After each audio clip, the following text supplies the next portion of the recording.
Okay. And this is online. Hello and welcome to ESC Fan TV, where we're going to take a look at the French semi-final 2 of Destination Eurovision. I am your host this evening, Tom Hughes, doing a swap with our usual host, Stuart Wilders, to provide you with 5 fantastic guests who are going to review the songs and see what they think of the 4 qualifiers as well, as they head towards the grand final next week. So I've already mentioned his name once already. I'd like to introduce Stuart Wilders to the panel. Good evening, everyone. I hope you enjoyed Destination Eurovision. Wasn't it fab? I'd like to welcome back Joe to the panel. Hi, I'm back. And from the Let Me Be The One blog and radio show, Martin. Hello, everyone. Our last from the north of England, it's Michelle. Bonsoir tout le monde. And all the way from Cyprus, it's Oban with his very special guest, Frederick. Hello, everyone. Hey, everyone. Okay, so let's get down to business. Don't forget, if you are looking to listen to this later, you can catch up on iTunes, YouTube, Spotify, TuneIn, and various other social media outlets. And don't forget, as always, click that subscribe button. Very, very, very important.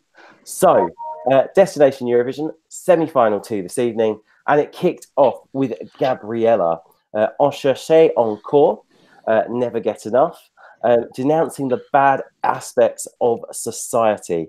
Martin, what did we think of this one? Well, I thought it was a decent start to the show. She had a decent cover as well, which is always nice, and that was the same for most of the acts this evening, unlike the semi-final one. You know, she had a violin, she had good staging, she was really, really engaging to watch, and I really enjoyed it. And I like it didn't sound that much different to me through my headphones as the studio version, but obviously something was different because she just didn't get the votes this evening that I was expecting, because I thought this was going to be one of the contenders easily to get through to the final. But there you go, what do I know? Alas, it wasn't to be, was it, in the end for her? Oban, what did you think? I mean, obviously, she only scored 14 points from the international juries, but also placed 4th in the public vote. What did you think? Well, I always consider the bilingual songs very tricky because it shouldn't feel like, half of the story left out for the people who doesn't speak the second language or the other language. So I think it didn't pay off. It wasn't the same case like it happened with Bilal. With the Bilal song, it was also bilingual, but we got this story. Even though I wasn't speaking French, I got the story from the English part. But in this case, it wasn't the same. So it didn't work for me. So I thought it wasn't going to go through. It wasn't my favorites, that's for sure.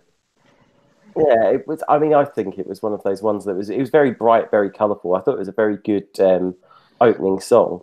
I think the question I'd like to pose to both Martin and Oban is, if this song was in semi-final 1, do you think it would have done any better? Yes, I think it probably would have qualified purely because it sounded good and it was staged pretty well. I'm now struggling to remember what a lot of the things were staged like in semi-final 1. The only one that really stands out for me that I can remember is Bilal.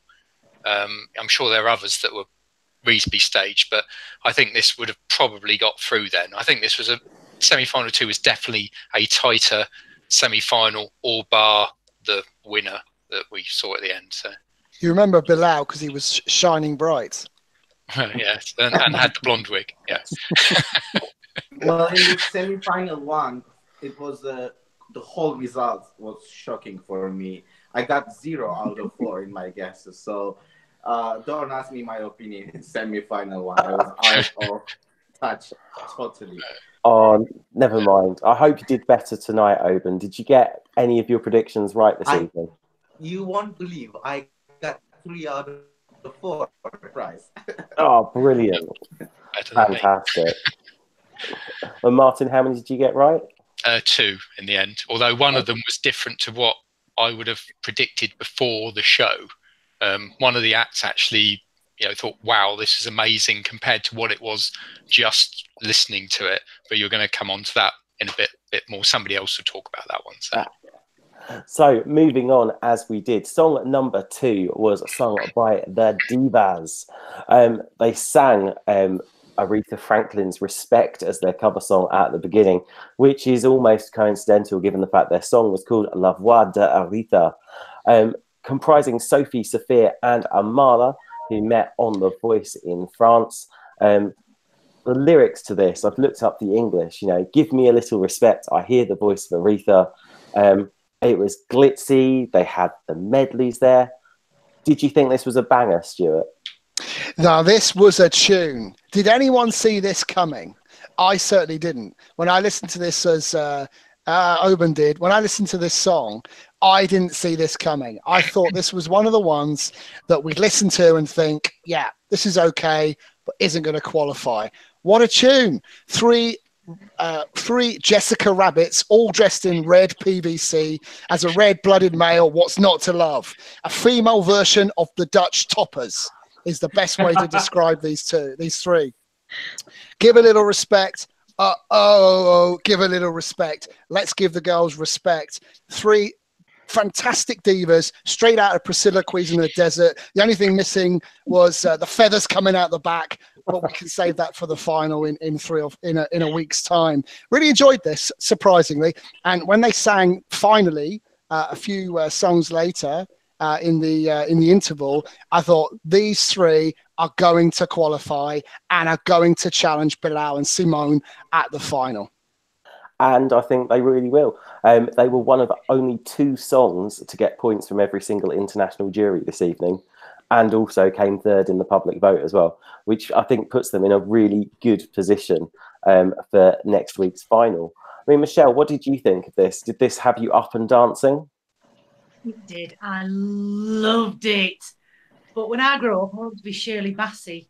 So I think that's why I liked it. It had a bit of everything. It had brilliant singing, brilliant harmonising.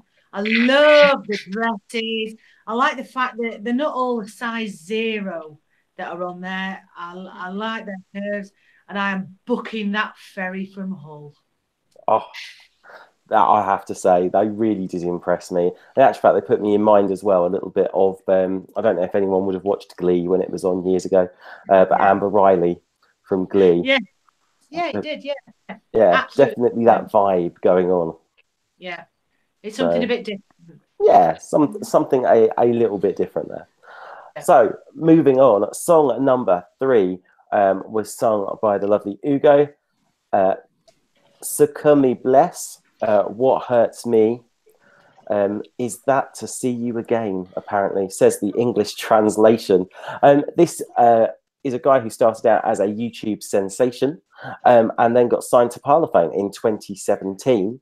Had a sunrise in the background, dramatic, moody. Did it make the sunrise for you, Jo? I loved it. And I felt so sorry for him. I don't know. I just was expecting him to. I mean, he lost it by a point for getting through, and I think he would have hit all the young voters, the kids out there, and the young girls. He would have been a bit of a sensation. I loved it. It had something for me, that it was just a really nice song.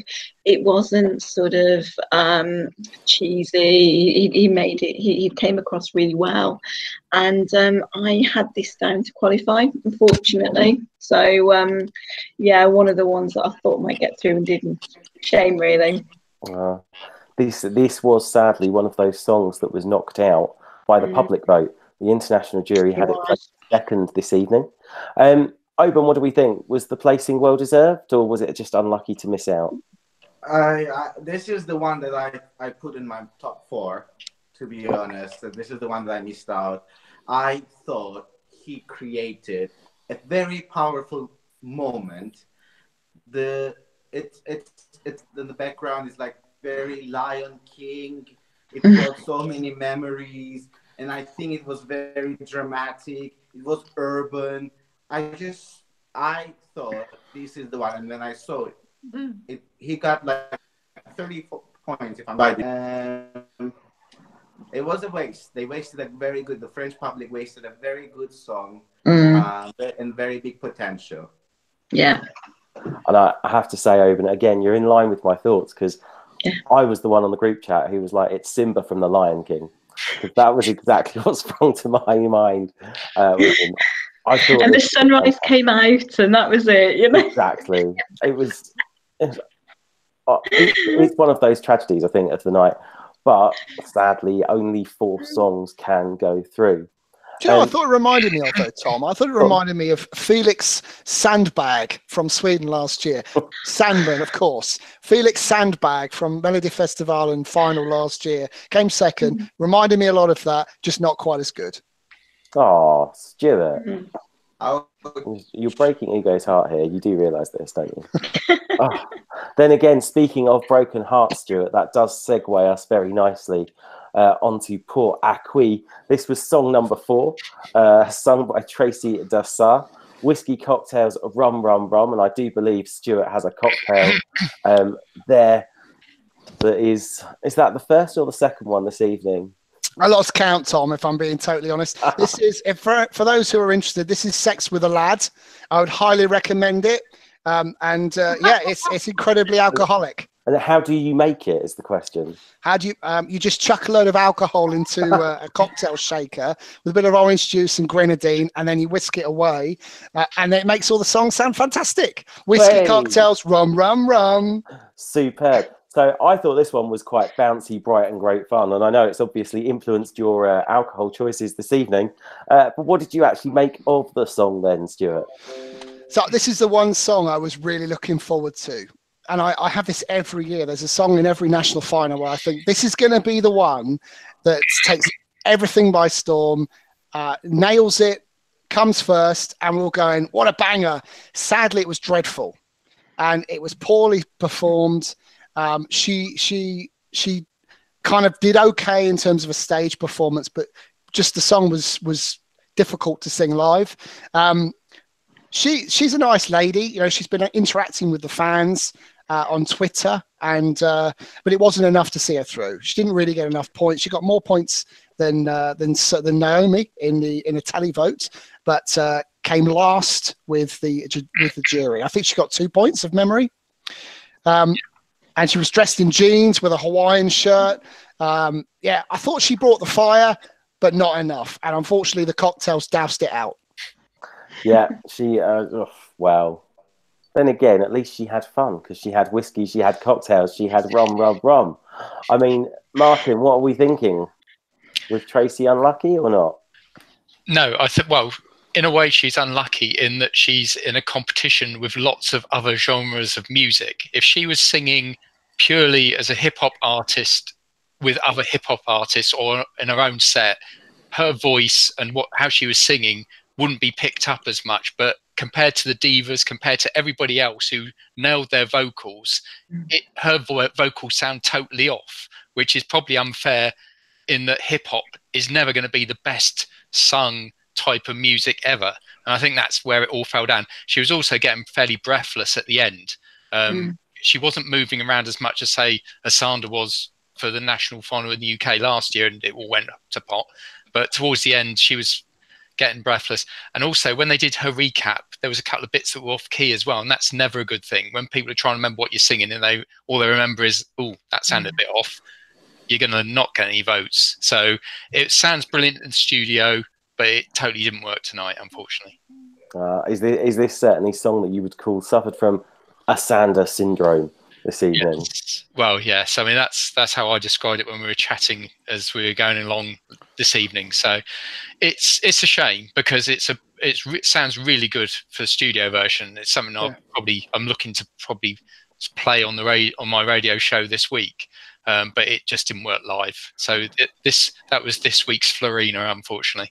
She threw everything at it, though. She really threw everything at it. She's inspired by reggaeton, R&B, flamenco, hip hop. She sang in French, Spanish, English. What more could this girl have done? Give her the points. If there was one song tonight that should have gone through for me that didn't, and if it was sung better, this would have been the song. Oh, Well, I do feel sorry. I do feel sorry for Tracy. I can't say I was that sad to see her not go through. I'm just looking at the chat room. We've got a lot of love for the divas going on. Also, we've got Ryan who says, I really wanted Ugo and Gabriella to go through. I also loved Philip Elise. If you could replace any of the qualifiers with a non-qualifier, who would you replace? Well, I think that is a question even, that I'd like to pose to Stuart. Well, I've just given you my answer. It would be whiskey cocktails, rum, rum, rum. Martin, would you agree with this, or would you put something else in the way? Yeah, I don't think I'd put Tracy in for how she sung this evening. I'd probably go for either Gabriella or Naomi. One of those two, really. I'm surprised that they didn't go through, and that, especially Naomi with My Petite Famille was so low down. So, but one of those two I would have put in. And I must admit, I don't quite know how Doutson got in. I expect it was just having the cute kid with the mini-me kid with the jacket on dancing around that got him some votes for the telly voters. So. And we'll be hearing about some of those songs in a little bit. Meanwhile, song number 5 was Emmanuel. It was La Promesse. I make the promise to be faithful to my person. Is the English translation of this. It's all about a story about him coming out and wanting to be faithful to himself. This was the winner of the public televote this evening. Did it win the televote for you, Michelle? Nah. I thought it was a really good singer. His take on me was fantastic. But I think the song was bad. It was just dull, dull, dull all the way. There was nothing. Can anyone remember it now? Could anyone sing a bit of it back? I don't think we could. The staging was bizarre. I mean, what was he doing in that box? It was mental. The good things were he had a half-naked man. The bad thing is he had a man bun. Nobody likes a man bun. So I just thought, and the jacket. What's the jacket about? I was too busy going, what's going on with the jacket, to be listening to the song. Can I just ask what a man bum is? Sorry, I'm not clear. Man bun. Yeah, a man bun. Yeah, man bun. Yeah, nobody likes a man bun. Is that like a giant? Is that like a giant Krispy Kreme? Yeah, it is too hot. It was just a rubbish song. It was just a rubbish song. Oh, it was unforgettable. Unforgettable or totally forgettable? Totally forgettable, but I thought it was quite tasty. So I loved it. I thought it was a great tune. It was one of my favourites this evening, I have to say. Even though there was the jacket reveal, which kind of came off, and I'm not entirely sure this really worked for him. I was looking at the odds throughout the show as well, and his odds actually drifted from 5-1 to 10-1 whilst the show was on. But I mean, what did you think, Joe? Was it a deserved qualifier? I knew it was going to qualify, and yes, it is a deserved qualifier. Take on Me, as Michelle said, was just absolutely fantastic, and made me think about when I saw Aha many years ago. But yeah, the song, I personally didn't think he sang it that well. Anyway, I thought he was one of the weaker singers. But at the same time, I quite liked the song, but it sort of got a little bit boring at one point. And if it wasn't for the men on stage and the staging and the oversized jacket, I think I probably would have fallen asleep at one point. So I'm surprised he won the televote though, to be fair.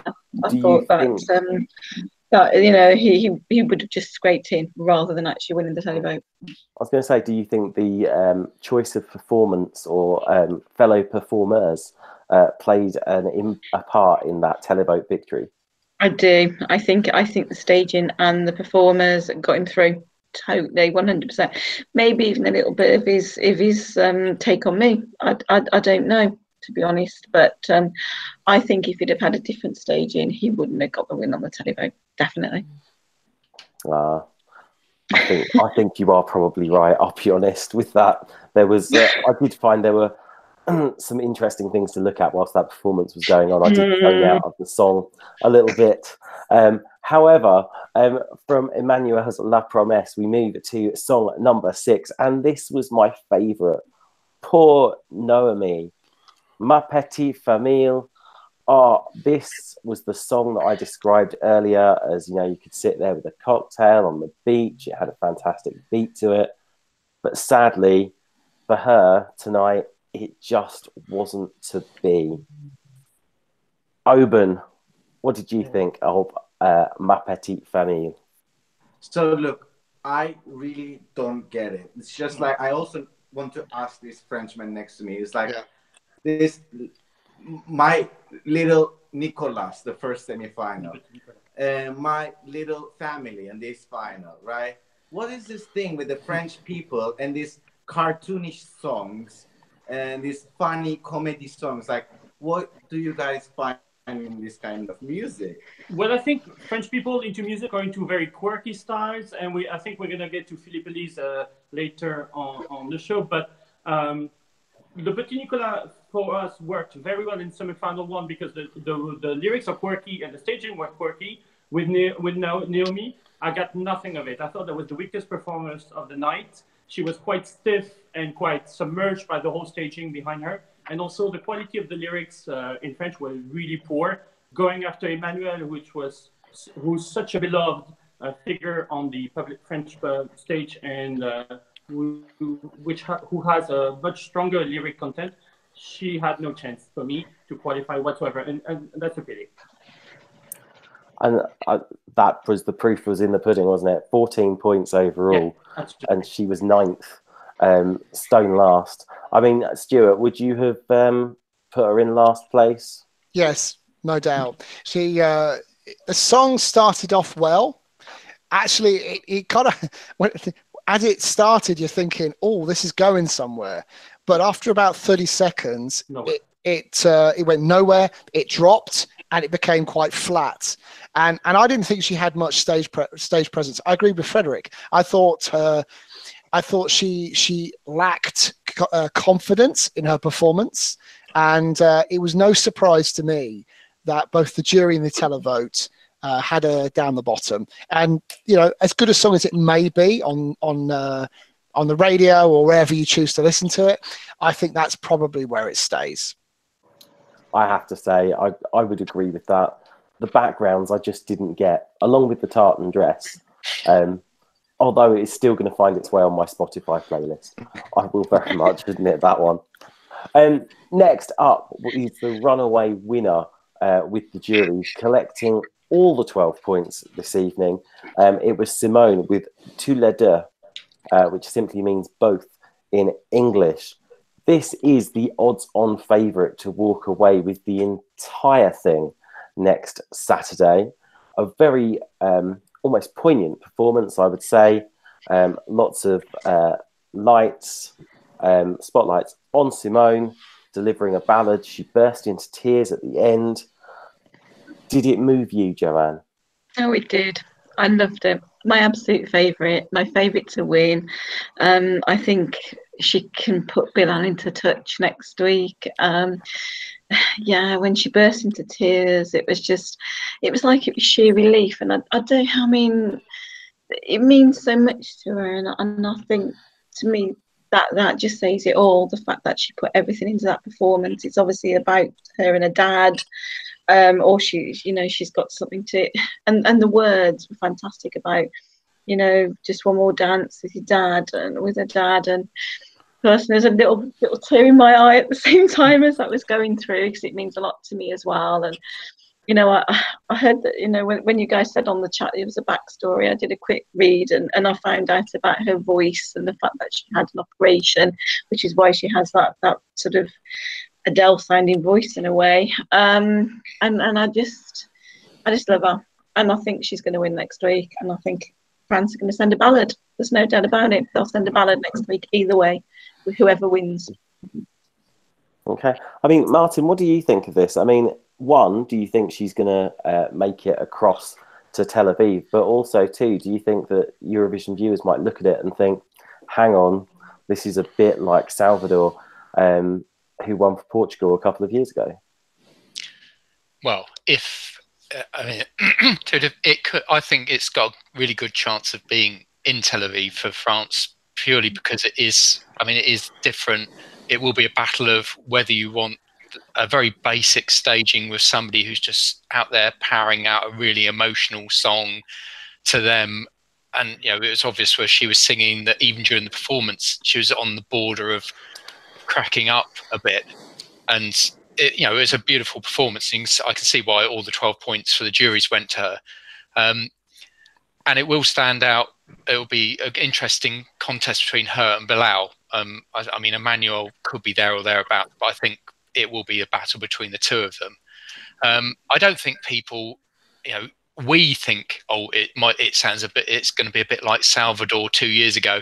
When you think that we're this tiny little percentage of people that are manic, you know, really mad about Eurovision, and the people who watch on the final, because obviously France are going to be straight in the final, probably don't even remember who won last year, let alone who won 2 years ago. So I don't think that's going to be an issue if she gets there. I think the main, you know, she's got a beautiful voice. It's quite distinctive, as Joe was saying. It's sort of almost sort of like this husky type voice.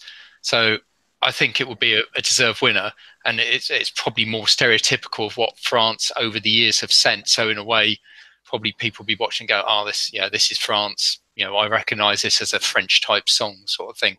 Whereas Bilal's will probably be more, oh, this is more of a international type song. So a characteristically French song. I mean, did it surprise you that this, having got all the 12 points, did it surprise you that it didn't win the televote this evening? As somebody who's not from France, yes, but I get the feeling that Emmanuel's quite a big name there. So therefore it might be that the name has pushed a lot of the public given the vote for him. I mean, his performance wasn't, but his staging was really good. I just felt the song for him wasn't as good as the staging, as good as his voice. So I think if he had, for me, a better song, I think he'd be up there with Seemone and with Bilal as well. But yeah, you know, we'll see how it goes next week, really, because it's obviously got the different factors in it. For the televoters, you've got you got Bilal. I know that there's 3 others from the other semi-final, but it seems as though it's mainly Bilal who's the one from semi-final 1 who's he's going to be the one to beat, isn't he? I mean, song number 8 was Doutson with Sois un bon fille, Be a Good Son. This for me was the surprise package of the evening. I didn't expect him to qualify. Michelle, what did you think? Well, I had him down as 4th, so I did think he would qualify. I thought it was an okay middle of the road sort of song, but I quite liked it. You know, it was a bit jaunty. You know, nothing else has got a beat like this, and I think if it went to Eurovision, it would stand out for the beat. I don't think anyone else is going to have a beat like that. You know, it's a bit cheesy to have the kids, you know, and sort of thing. I assume that there's some sort of story there, but I don't know what. But nobody else will either if he goes there. But I think he was a deserved 4th. I think it was a good performance. Yeah. I think he was a deserved 4th. I think he was just in a semi-final that was a lot stronger than I thought it was going to be. I thought that he wasn't necessarily expected to qualify as much as some of the other songs were. I mean, Stuart, one of the questions I want to ask you, Eurovision has this rule on performers, they've got to be 16 years old. How is that going to how is that performance going to translate if it does win next week? I don't know, but I really enjoyed it. There he was with a little boy resembling himself. It's a song about how his mother's expectation of her son depict his life, and he stood there with someone playing his son. So he's there with his mini-me looking like a poor man's Monzemolo.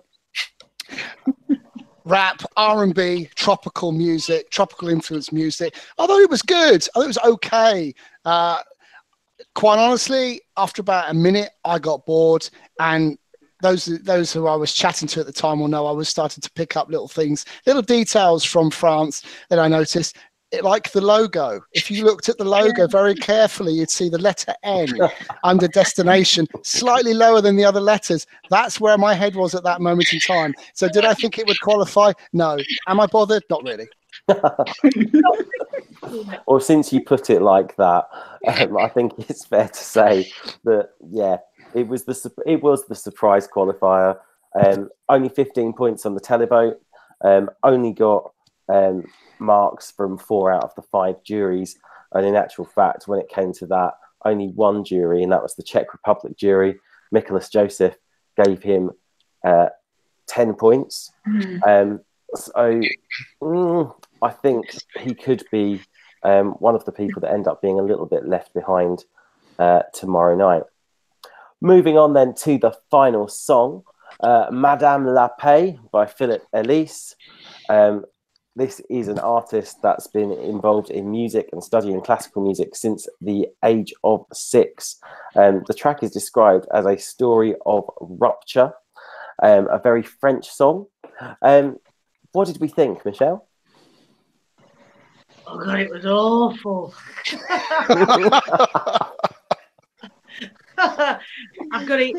Let me have a look. Let me look at my notes. It's ninth in ninth place. Oh my God, what were they thinking? This is just like, oh my goodness. It's like this afternoon they've gone, we haven't got enough songs. What do we do? Stick that one in quick, you know. An accordion. Nobody likes accordion, you know. Oh, it was awful. So was it a surprise to you when this started picking up points? I mean, again, 4 international juries gave it points this evening. Yes, but you have to remember with the international jury that they've got competitors as well. So they're not going to pick the good songs because they want to win. I'm just sitting there thinking to myself, Frederick must be thinking, who the hell are these people? I know that. Hey, Frederick, you're welcome to come and join us on Wednesday when you could do the same to us with the UK songs. Let's do this. You're on the international jury judging somebody else's song to go to the same competition as you. You're not going to pick the good ones, are you? Absolutely. You'd like to think what they you were would. saying, Michelle, this is really French music from the 90s. This is what I was listening when I was a teenager. But to me, it sounded so... We heard that before. We've done it before. Nothing original. The lyrics, again, I thought were quite dull. And she tried with her performance, but I think it just wasn't enough tonight with all those strong performers that we had before. And singing last was the what killed her, I think. Yeah, I think she was very trying. I mean, Too hard. Oban, do you think that was this your bottom place? Was this your? Well, I didn't even take any notes. I didn't even rank her. Like I was like, who cares? You know what? Like, okay. The only thing I thought, this is so Portugal 2009, Fleur de Lis. The sound was Portuguese. The background was Portuguese. The music melody was Portuguese. But cheap version. And I'm like, you know what? It was a flavor. In overall night, it was a different flavor. We enjoyed it. Let's move on to the results. And the results were very interesting, weren't they? The public and the international juries more or less agreed. Toulouse ranked top with the international juries, followed by Seemone Bless, La Promesse, and then La Voix de Aretha. In the public vote, it was Emmanuel, then Toulouse, La Voix de Aretha, and then Gabriella and Cherche Encore sneaking in. And then ultimately, we had the 4 qualifiers, which saw Soit une bonne fille sneak in ahead of Gabriella and Ugo, and sadly took that final spot away from them. And I know Joe in particular shed a tear, I think it's fair to say, over Ugo. I did indeed. Moving on to next Saturday, having heard all of these songs, is it a 2-horse race, or is there going to be a song that sneaks through and cuts through? What do the panel think? I'll start with Joe. Oh, I think Simone's got this one, to be honest. I can't see anyone else. I mean, suppose Emmanuel, if he's so popular in France, I think he would come up. But no, I do think Seemone's got this one. Okay, Michelle, what do you think? Yeah, unfortunately, I think it probably. Well, do you know what? I think it might be Emmanuel because the French people do seem to like Emmanuel better, and it will ultimately be down to them. I mean, we saw last year what the jury did, and then the public just went completely against it. So I'm going to punt on Emmanuel. Okay, Martin, what's your tip for the top? I mean, I think it will be between Bilal and Seemone, and it really depends on how it goes with the jury and the public, because they are so close. They both almost got the same number of points, I think. I've read some 115, 113. So it should be. But as Michelle was saying there, we weren't necessarily expecting that last year that Madame Monsieur was going to do so well with the public and overturn sort of what the international juries were thinking. So, it probably will come down to on the night, but that would be my tip between those two, really. Okay. Ivan and Frederick, is there the song that you think that's going to win? Is that different from the song that you'd like to represent France this year? Well, for me, it is clearly a three-horse race between Bilal, Seemone, and Emmanuel. Although I would find Bilal a bit too out of the box for the French public. I just wanted to point out on the first semi-final qualifiers that Chimene Badi could play the troublemaker, because she's also really hugely popular with the French public and came second. That's what saved her in the first semi-final. So indeed, I would say those three main contestants, but Chimene could play the troublemaker. That was a very impressive performance as well. That was absolutely, and such a great voice. Ivan, what did you think? I think it's going to be two-horse race, but it's not going to be Seemone and Bilal. It's going to be Seemone and Emmanuel, because I think while Seemone and Bilal will be sharing the 12 points from the international juries, Emmanuel will play to the public and then, skyrocket from there. And I think it's going to be between Seemone and Emmanuel. And I think Emmanuel can take it to Tel Aviv. Okay, and with our final vote of the evening, Stuart, what are we thinking here? Is it going to be Bilal? Is it going to be Seemone? Is it going to be Emmanuel? Or is it going to be someone else entirely? Just one sentence, Tom. I'm not a rich, but I'm shining bright. Bilal, 100%. He will walk it next Saturday. Nothing will touch him. He is going to Tel Aviv. He will dare to dream. He will be the French representative. He will win by an absolute mile. So you heard it here first. Okay, we're predicting a three-horse race, although Stuart's definitely in for a one-horse race. But I think everyone else is kind of looking forward to a three-horse race. Personally, the song I'd like to see go would be the Divas, because I think they'd just actually be great fun. If it was to be the song that I think's actually going to go, I think La-O is going to actually come through and cut through all the others, purely because I think Seemone and Bilal have the potential there to cancel each other out when it comes to the international juries. Either way, predicting a very, very close and tight race, I think, which will make it all the more exciting. On Wednesday evening, we're going to be back at 9 o'clock GMT, 10 p.m. Central European time, as we take a look at the UK Eurovision entries, which are being revealed on Wednesday. That's going to be hosted by Stuart. What else can we expect to hear on Wednesday then, Stuart? Well, we're gonna cover the UK. We may talk about the Spanish Operación Triunfo winner, which takes place tomorrow night. Stay tuned. Make sure you click the subscribe button. You do not want to miss Wednesday's show. It will be fire. You heard it here first. And we're also going to be doing an extra show on Thursday as well, as we take a look at the entrance for Australia Decides as well. But you'll be hearing more about that on Wednesday. Meanwhile, I would like to say thank you very much to my panel this evening. Joanne. Bye, everyone. See you soon. Martin. See you soon. Michelle. Au revoir. Frederick and Oban. Good night, everyone. Good night, everyone. Merci. And Stuart.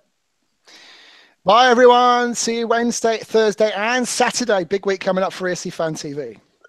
And I'll be back on the panel on Wednesday night as well to give my views on those all-important UK entries. Meanwhile, if you've enjoyed today's broadcast, don't forget you need to hit that subscribe button if you are on YouTube, and you can catch up with us again. You can listen to us on the way to work on Monday morning if you wish, just by downloading the podcast from Spotify, iTunes, or even TuneIn. We'll see you on Wednesday night. Bye for now. Bye. Bye.